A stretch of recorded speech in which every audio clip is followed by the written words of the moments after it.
Rəhmətli Bəxtiyar Vahabzadənin bayaq məndən şeir deyirdi.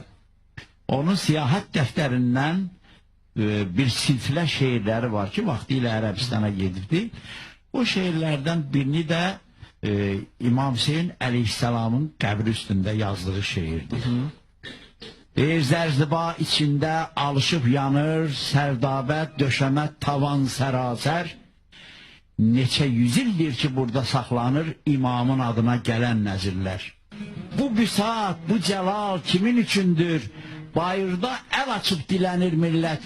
Ey imam evladı, de bu nə gündür? Məsciddə var dövlət, küçədə zillət. İmam üçün gələn bu dövlət, bu zər nə verdi imama yalvaranlara? Yerə endirmədi bir tikə göylər, yerə gecə gündüz baş vuranlara. Dünyanın qəribə təzadları var. Acılardan toxlara düşərmiş nəzir. Daşqaş içindədir ölü imamlar, diri evlatları lütüryan gəzir.